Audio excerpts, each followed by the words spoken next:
going to run really well.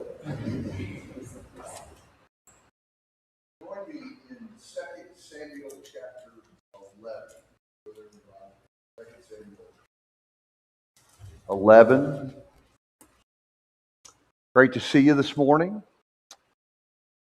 And I greatly admire your endurance.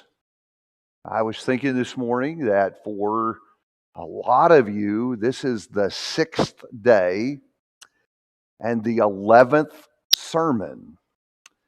So, and I know how I preach. I've actually listened to myself. So I marvel that you just keep coming back. Maybe that's a testimony to your hopefulness and your optimism. Maybe this will get better at some point during the week. So I am really grateful for that. Churches don't do morning services anymore. They used to be a really common thing, not so common anymore.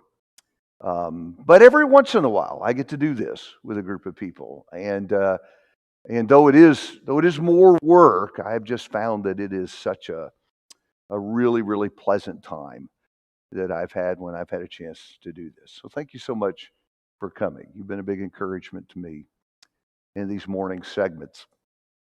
So I want to read a little bit from 2 Samuel 11.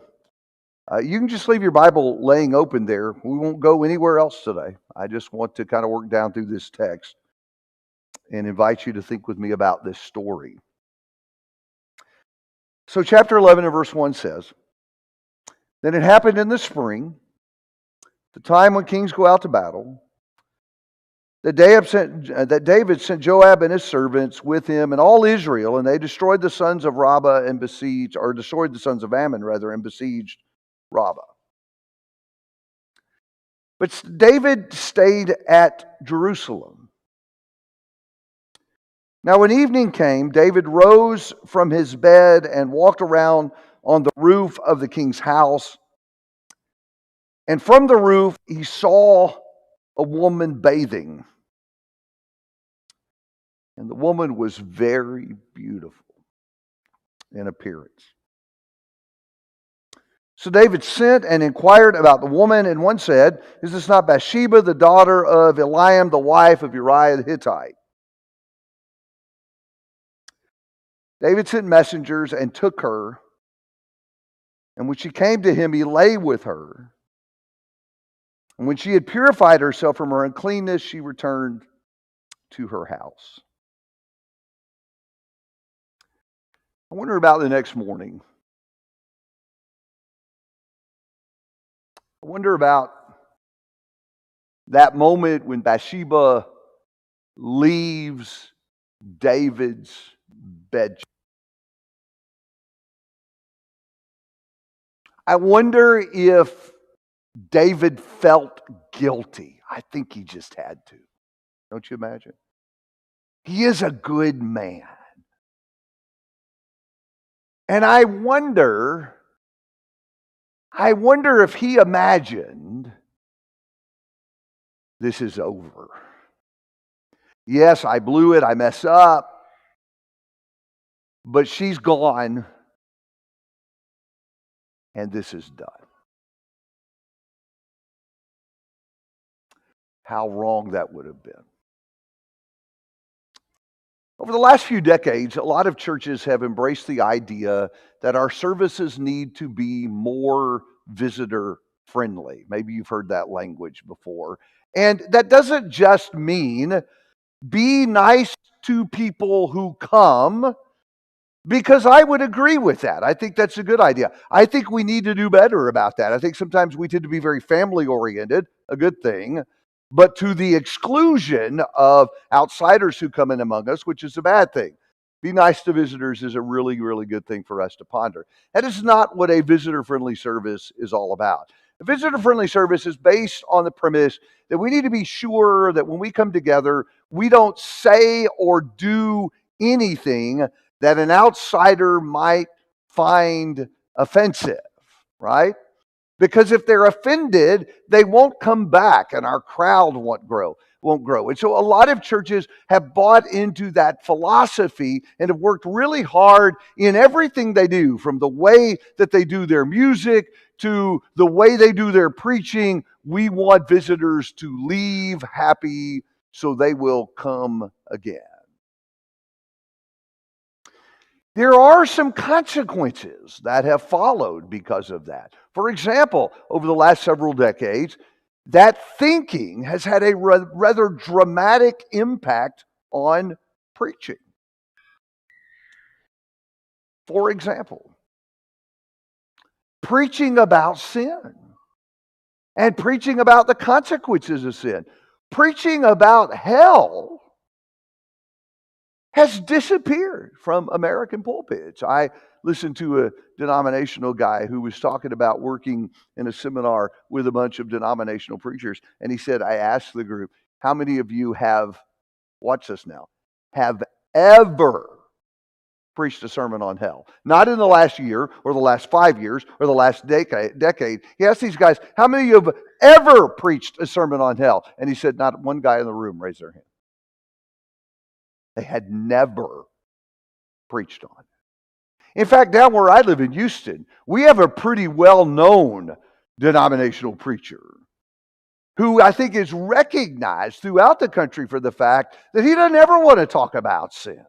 He doesn't ever want to call out people's behavior. He finds that offensive. In fact, one writer from the denominational world said, of all the theological topics inviting discussion from the pulpit, there is probably none more potentially distasteful to modern sensibilities than traditional notions of sin and the eternal consequences for those who are not saved.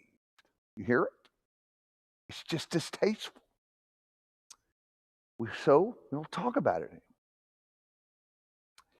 However, just because we're not talking about it, brothers and sisters, does not mean that sin is no longer a problem. Will you remember with me that sin is still sin, even if we don't say that it is? And people who still foolishly wander down that path are still going to be hurt by sin, whether they believe they will or not. It does not matter whether or not you believe sin is a bad thing that will be harmful to you. It will still hurt you if you do it. In fact, I would submit that the fact that we are quiet about it and the fact that it is disappearing from American pulpits only increases the likelihood that more and more people are going to be damaged and wounded. And I would add that failing to preach about sin only serves to undermine the purpose of the gospel. You ever thought about that? What is it that draws people to Jesus? It is the fact that they are sinners and they need to be rescued. And so if you don't preach about sin anymore, why do people need to come to Jesus? And even if we do not preach about sin, there will still be consequences. We can listen to our culture on this and buy into the lie that I can live like I want to, and it won't really hurt me. But let me tell you, Jesus is still coming. And when he comes, he is still going to judge based on the standard he gave in his book, and men are going to suffer the consequences. And so all I'm trying to say is it is not useful that we are not talking about sin anymore in America. And I would say, brothers and sisters, that we need to be careful that we do not underestimate the ability of culture to influence what goes on among us too. I know we like to stand aside and imagine that we are not like the others who are out there, but I promise you, we live in the culture, and God's people have always struggled with culture seeping into us on this topic too. When's the last time you heard it? I'm going to cover you on this one. When's the last time you heard an outsider come in to do a meeting who preached a sermon on hell? See, I don't think it's just missing from denominational pulpits. I think it's missing from some of ours, too. We need to talk about sin. We need to keep talking about it. We need to identify what it is. We need to be in the business of warning people about the consequences of sin. And we need to be in the business of pointing people to Jesus who can deliver them from sin. In fact, because the world isn't talking about it, all the more important that God's people are. And so I started with David's story because that's where I want to work for a little while this morning. And just talk straight to you about sin, because I think in this story, we find just some of the brutal realities that we need to be confronted with about sin. So there are three things that I want to say to you. And I just want you to know that my goal is to finish early today. Because at least 2 nights this week, I did so badly about that. And that's weighing on me. My goal is to finish early. I don't know if I'll be successful. We'll see. But just know I'm thinking about that. So the first thing I want to say to you, what did I do wrong? Is it not on? I'm pushing the button and nothing's happening. Whoop, there it is. The first thing I want to say to you, if it comes up, I'm going to talk about the tech guys. There it is. Oop, no, just that one. I don't know if it's this or we got a glitch. The first thing I want to say is that sin exists. It's a real thing. Steve, are you ever surprised? How long have you been preaching? 40-something years. Are you ever surprised at the things you feel like you need to get up and say? See, I am too. I get up, I prep sermons, and I get up to preach these things, and I thought, when I started 40 years ago, I never thought I would have to preach a sermon about fill in the blank. And this is one of them. I never imagined when I was a 19, 20-year-old kid trying to preach at the beginning that I would ever need to get up in front of a crowd of people like you and say, sin exists. It's a real thing. And yet that in the culture today, it is important for us to be saying that sin is a real thing, because not everybody believes that there is a creator who said something, who gave us a book that constitutes his law for us.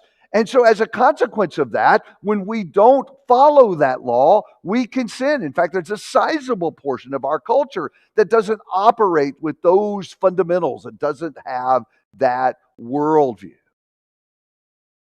Lots of people in our culture believe that for the most part, right and wrong is whatever you think it is. Everyone's kind of entitled to their own view of what morality is, of what right and wrong is. Though interesting, nobody will be consistent on that point.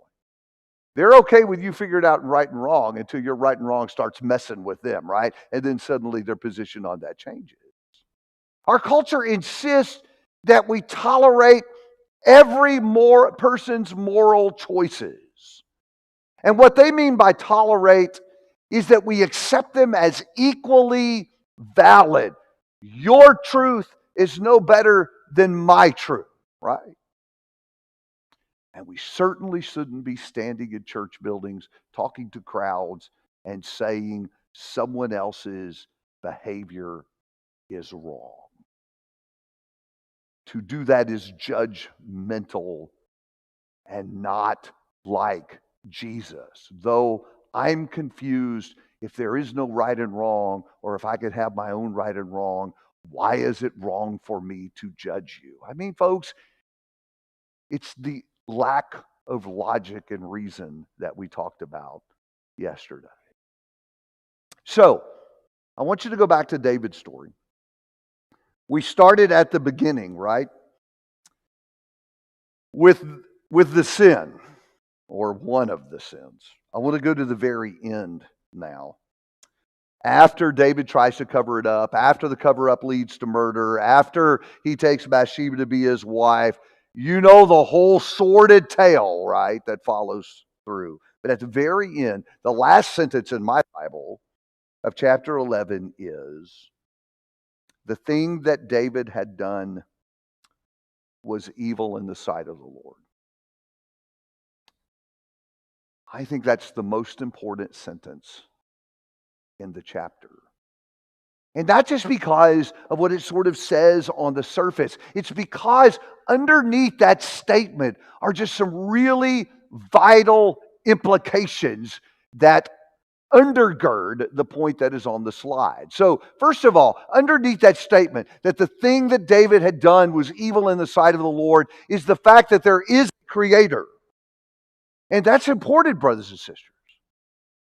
Because if we are made by someone, there is an innate relationship that exists between creator and creation. He's the boss because he made me. And he has a right to tell me what to do. Without a God who made me with a right to tell me what to do, there are no rules.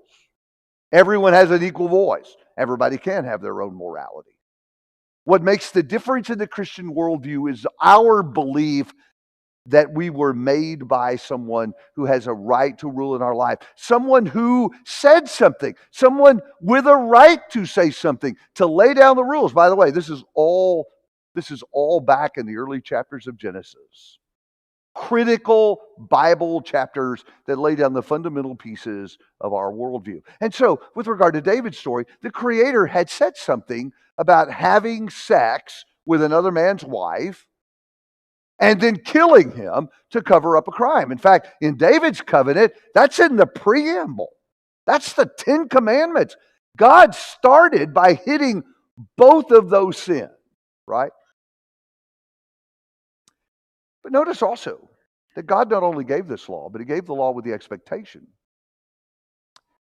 that David would do what he said, that he would obey God's laws. He expected him to follow him. That's why the text closes with what David did was evil in the sight of the Lord. And God is going to hold him accountable. When we move ahead into chapter 12, God calls the prophet Nathan to go and confront David about his sin because his sin was a violation of the law. I want you to think about this. A year has gone by.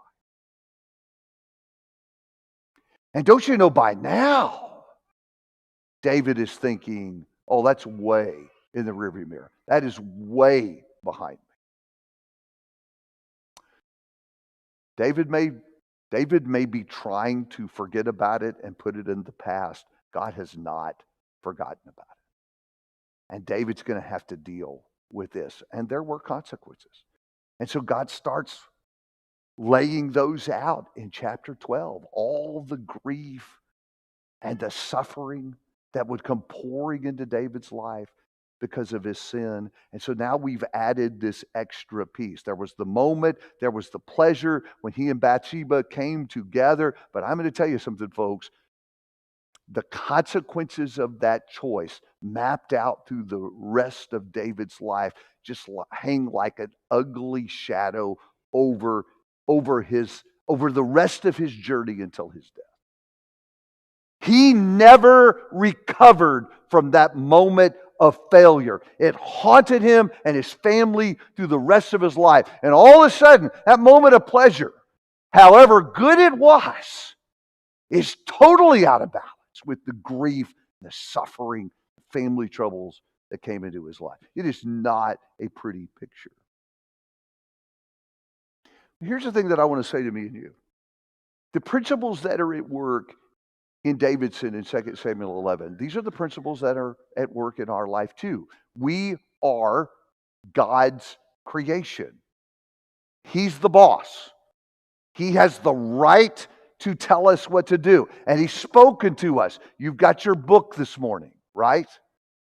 The Creator said something in this book. He tells us what his will is. And he gives us the book with the expectation that we will respect what he has said and we will do what he has said. We respect his authority. And there is a day coming, we'll talk about this more tonight, when he will hold us accountable. 2 Corinthians 5:10, we talked about that last night. When we all have to appear before the judgment seat of Christ to answer for the deeds done in the body, whether good or bad. And when we choose to disobey God, the consequences are going to be terrible. You know what I've been laying out for you this morning? Just the fundamental pieces of the disciples' worldview. We believe there's a God who has a right to rule in our lives, who said some things to us, who is going to hold us accountable. He rewards the righteous, punish the wicked. These are just the basic things we believe that impact how we see everything else that goes on in life. You can't believe the Bible and not believe that sin exists, that sin is a real thing. Number one. Number two, I'm wondering if it's going to work. Don't do anything. Let's see what happens. Oh, it worked. I'm so pleased. I'm so pleased because my gift in life is breaking technology, okay? So it is no surprise the clicker didn't work because 90% of the time when I go in the meeting, I can break the clicker. It's one of my high-level skills. Number two, good men sin. I would submit to you that that is the shocking thing about this story. That is why we remember this story. It sticks out in our minds. It's because the man who committed this sin is a good man. Listen, think about this. If King Ahab had done this, would this really be a remarkable story to us? I mean, yes, it would still be an ugly story, and we would look at it, but what would we say? We'd say, well, that's King Ahab. That's the kind of stuff he does. He's a bad guy. If Esau had done this, we would say, well, Esau was a bad guy. Our problem with this story, what it makes it stick out in our mind, is the fact that it isn't Esau, it's not Ahab, it's David. Samuel called him, in 1 Samuel 13, verse 14, a man after God's own heart. The David who wrote the Psalms. In fact, think about how incongruent this is. Look at Psalm 5. And I want you to remember that David wrote this psalm. Psalm 5. Look at verse 4. You are not a God who takes pleasure in wickedness. No evil dwells with you.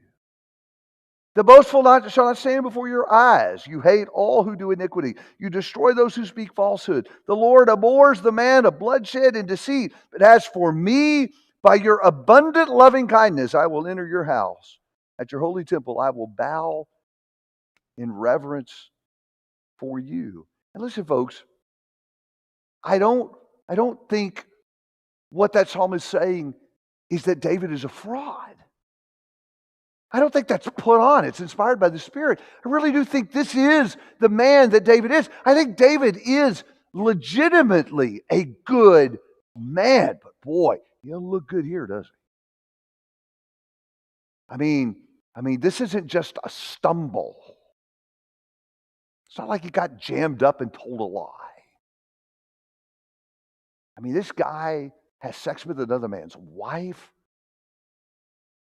He goes through weeks and weeks of all this effort to try to cover that up and hide it. And when that doesn't work, he conspires. He brings somebody else into this, and he kills her husband so he can have her. I mean, it's just ugly and nasty. And it's David. But I think there's a lesson there. There's a warning there for me and you. And the lesson is we are all susceptible. All of us are capable of terrible things. I don't ever get to the place in my life where I am so spiritually mature and so strong in my faith that I am beyond the ability to fall into the devil's trap and do something terrible. In fact, this is what I'd like to say to you about this morning. I believe that we are most vulnerable in those moments when we don't think we're vulnerable. When I was a young preacher, my best friend and my closest mentor as a gospel preacher was discovered carrying on with a lady in the church, having an affair. And when I sat and talked to him about it, one of the things he said to me was, he was an older guy, and he just said, I thought I was past that. I didn't think that was a danger for me. And he behaved irresponsibly. I think it is important to acknowledge our vulnerability, because I think knowing that we're vulnerable makes us more cautious, makes us more watchful. I work a lot with young interns who are learning how to preach. And one of the things I tell the boys that work with me is that I don't ever say, I would never cheat on my wife. I don't ever say that because I don't think I'm beyond being tempted to do that. And I think the moment I say, I'm not vulnerable to that, that's when I'm in trouble. So what I do say is because I can be tempted by adultery, I am very, very careful about my interactions with women. And that's when the boys get a speech about putting down these boundaries. You know, if you're never alone with another woman, that isn't going to happen, is it? And that's just the boundary I live by. I do not meet with other women alone. Not ever. Because I don't want to be vulnerable to that sin. Listen, if David, as good as David is, can fall into this trap and do this terrible thing, how much more me and you? I want you to remember that good men and women fall too. And so our response to that needs to be, I'm going to be extraordinarily careful. Number 3, can y'all believe I'm already to my last point? I may have time for y'all to ask some questions before we get. Steve's looking at his watch. Say, "Hey, you can just jump up and keep going, right?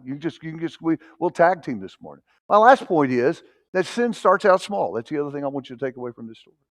Can you see that here? We know how David's story ends. He kills somebody, but how does it start? What was the inception point? Go back to the text and look at verse 1. Should we make something about the fact that he didn't go to war with his soldiers? I never did until my coworker and I were talking about this. And he said, well, you know, the Holy Spirit did say that. He stayed home.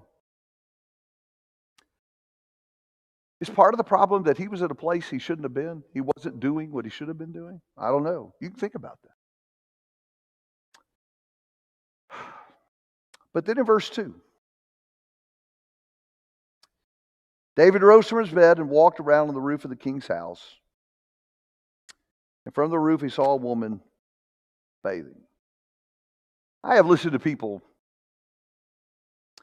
work that verse and try to make this into some kind of wicked, evil motive on the part of either David or Bathsheba or both that just kind of brought them to this moment. And so I don't want to quibble with you about that. I just don't believe that. I think this was an accident. I think it's about architecture and geography. David's house was up high. Bathsheba's house was down low. And architecture of that time involved houses that had an open court in the middle with walls around on the side. And the open area would be where bathing and cooking took place. If I understand how it was in that world at that time. So actually Bathsheba was bathing where women would have bathed. In privacy, at least from people who were around. But what about the guy that lives up the hill, the king? Right?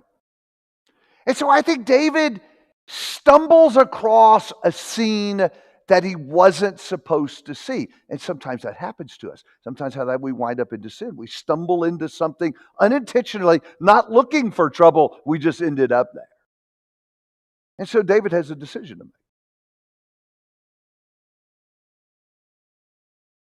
He stumbles across something he wasn't supposed to see. So what does he do? His choice is he can look away. A gentleman would have done that. He could have looked away and walked away, and how different would the story have been? In fact, would we even know that this had happened if David had just looked away and walked away? The text says that she was very beautiful.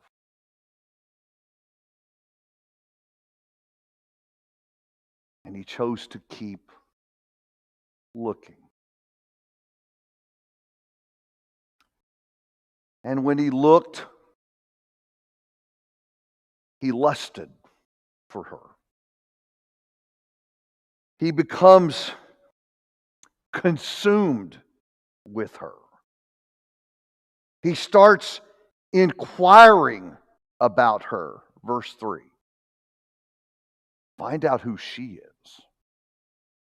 And that's a problem, because when the inquiry is made, she's married.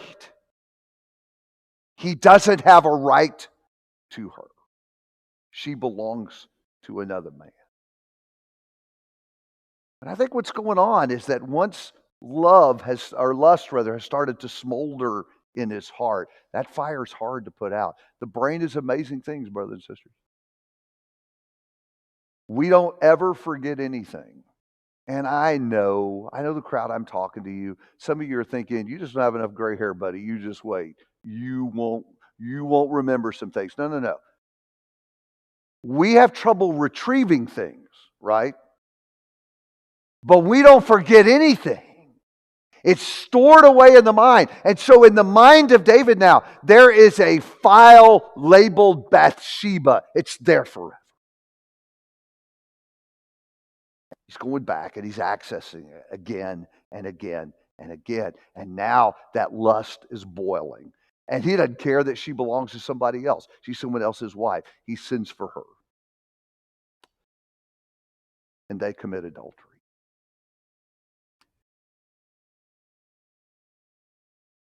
As ugly as all that is, nobody's thinking about murder that night, right? In fact, if one of his counselors had said, hey, David, you need to be careful about this Bathsheba thing. You may wind up killing somebody in all of this. They would have laughed at him. What's wrong with you, dude? That's crazy. Who could have imagined that the story would map out that way? I only read to verse 4. If I had stopped right there, and that's all we knew about the story, who would have thought, oh, I bet he goes and kills her husband? No one could have imagined that. There were no thoughts of murder that night on the rooftop in Jerusalem. Fact is, he's far-fetched that the road would even go that way. That's exactly where he went. This went from bad to extraordinarily worse quickly. That's the thing about sin, brothers and sisters. It starts out small and explodes into things we never imagined. So what I'm really trying to do right now is I'm trying to scare you, because I want to be scared about this too. And I want you to join me in that. Two things I want to say about that. We need to be careful about deceiving ourselves that we can dabble in sin. I think that's what we want to do. What we want to do is we just kind of want to dabble in it just a little bit and just kind of back off and leave it alone. No harm for no foul. I'm not going to be hurt by that, right? How many times do people think they're going to dabble and then they end up in some awful place wondering how they got there, right? When I was a very young preacher just starting out, I was preaching in Huntsville, Texas, the seat of the Texas prison system. And I got called to go work with a death row inmate. Guy who came in as a Christian. He was off the path, but he was a Christian.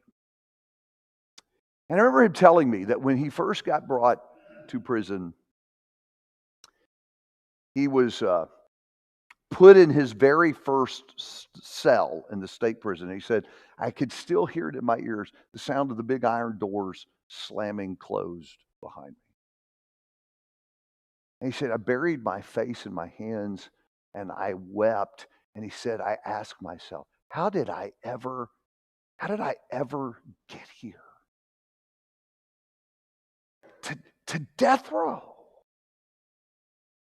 I wonder how many times people have asked that question. How did I ever end up here? This wasn't the plan. I never imagined it would go this far. It would cost this much. For example, how does a man end up in bed with another woman? How does someone commit adultery? How does that happen?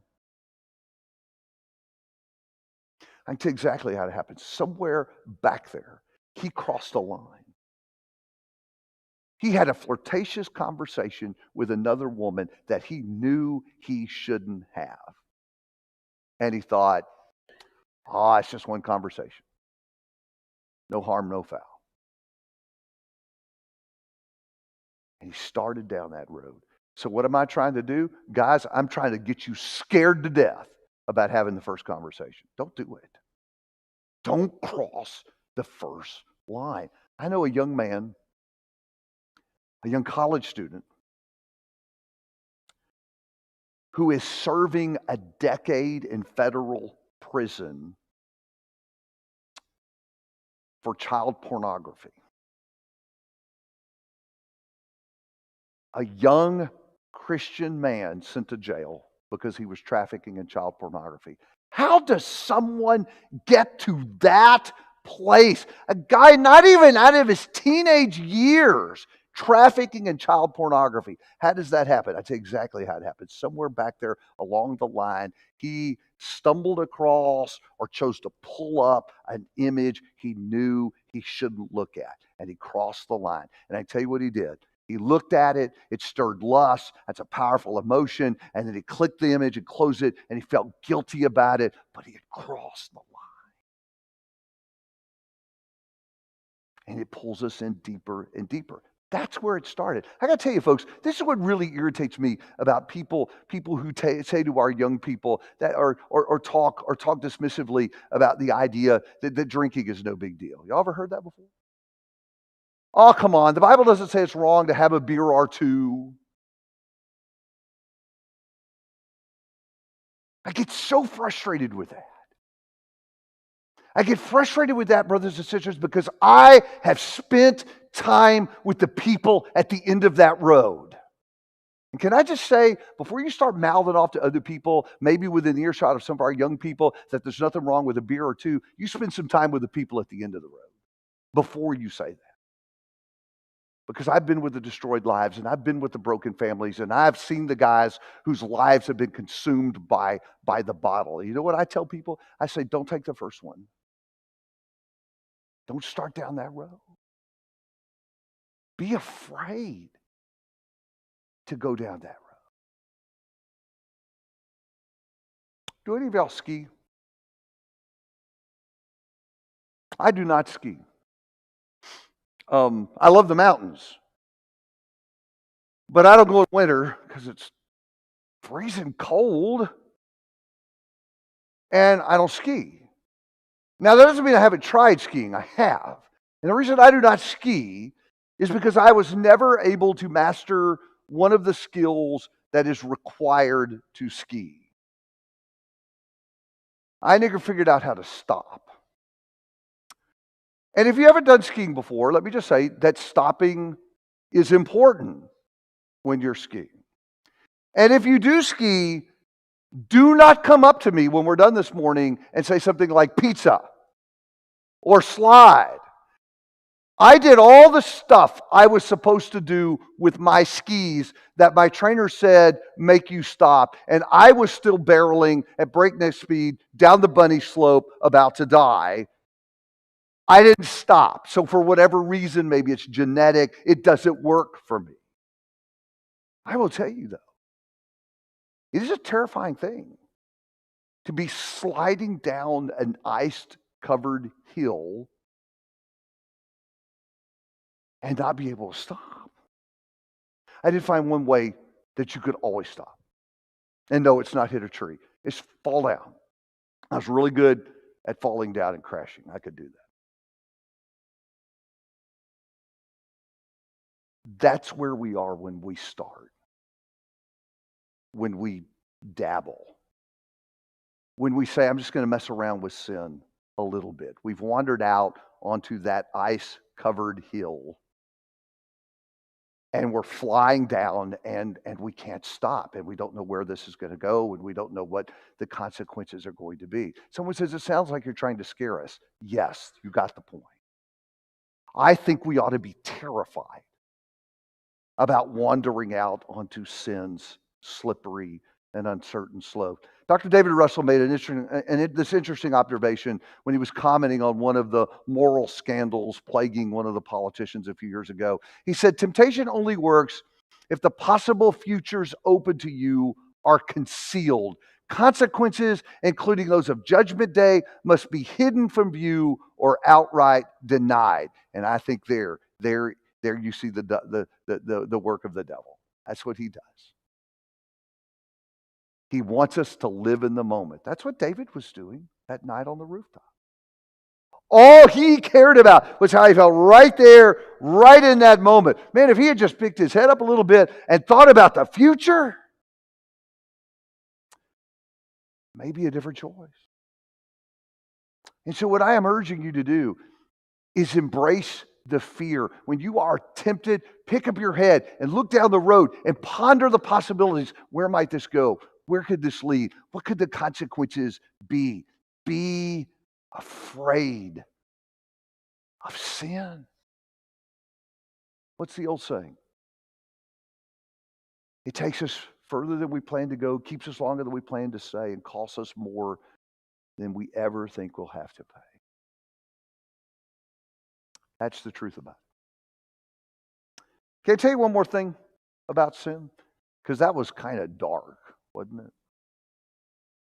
So let me shine some light on the back end of that. When we failed, there is deliverance, right? And that's one of the beautiful things that David celebrates in some of the Psalms.